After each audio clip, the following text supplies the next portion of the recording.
Lina Bobardi é formada em arquitetura em Roma, ela é romana, e veio para o Brasil em 47, junto com o marido, o Pietro Maria Bardi, e logo foram convidados pelo Assis Chateaubriand para ajudar a formar, né, a constituir o Museu de Arte de São Paulo.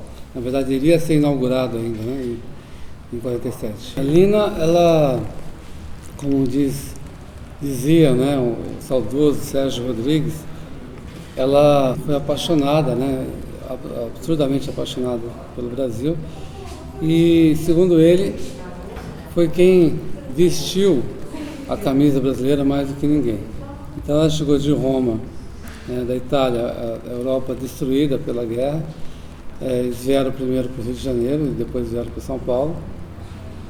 E ela muito antenada, né? Logo ela procurou ter um olhar brasileiro para entender nossa realidade, olhar para nossas raízes, nossa cultura, né, e aprender com isso. Ela foi muito humilde, né, nesse sentido de utilizar a bagagem que ela tinha, né, como referência, né, toda uma bagagem de formação europeia, mas ao mesmo tempo está aberta, né, para sintonizar as novas frequências, né, a frequência brasileira, né, verde e amarelo. E ela foi uma mestra e uma precursora disso, né. Então, antes de todo mundo, né, ou seja, os outros mestres designers, ela foi a primeira a tecer e a criar o mobiliário brasileiro, moderno brasileiro, com um olhar brasileiro. Bem, tem uma frase dela muito bonita, que ela fala que a rede dos índios é o mais perfeito instrumento de descanso, né? Ou seja, da mesma forma que você senta ou se deita na rede, ela também te abraça, né? Ela te acolhe. E além disso tem o balanço, né, da rede, é uma característica assim, muito peculiar, que chamou muita atenção dela. Ela se inspirou muito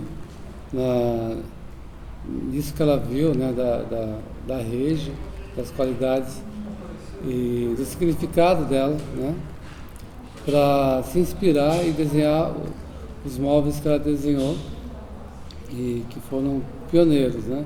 Além de utilizar materiais completamente inusitados, né, até aquele momento. Ela foi a primeira a utilizar o compensado naval para produzir seus móveis, estruturas tubulares, né, de metal e conduíte, né, e esses panos soltos, né, couros soltos, né, que se jogavam em cima dessas estruturas, para a pessoa se sentir à vontade, abraçada, né?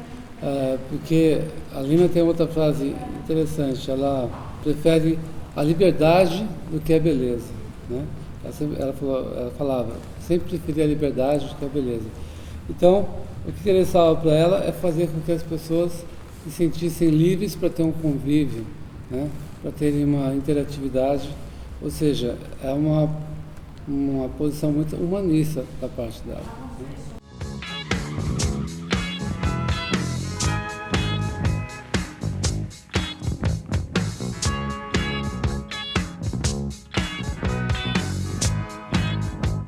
O Estúdio Palma foi mais uma das atividades pioneiras da Lina que ela se envolveu. Praticamente tudo que ela fez, ela estava na vanguarda, né? Então, ela foi editora, foi designer, foi arquiteta, que é o trabalho mais conhecido dela como arquitetura, foi curadora, né?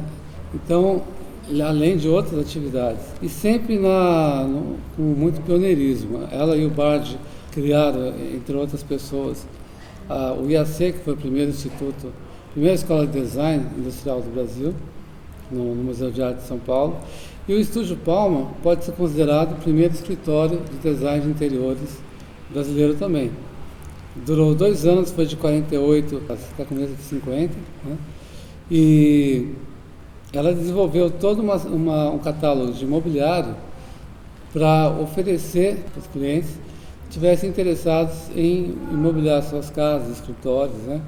E ela fazia também o design de interiores, além de mobiliar toda a disposição desses móveis, né? E era um cotidiano de um escritório de decoração e de arte. Então ela mandava orçamentos, né? Mandava os móveis para serem experimentados. Eu fiquei aqui no Instituto estudando 6 meses toda essa documentação que está preservada, né? Do dia a dia do Estúdio Palma. Esse nome veio do Estúdio Palma que existia na Itália, que foi do Pietro, né? E eles usaram o mesmo nome, era uma sociedade entre ela e o Pietro, e quem participou também ativamente foi o Giancarlo Palanti, que é um arquiteto também italiano, que ajudou ela também a desenhar alguns móveis dessa linha, né? E nesse período você tem essa série de móveis que são muito raros, porque não foram feitos em série, não foram industrializados.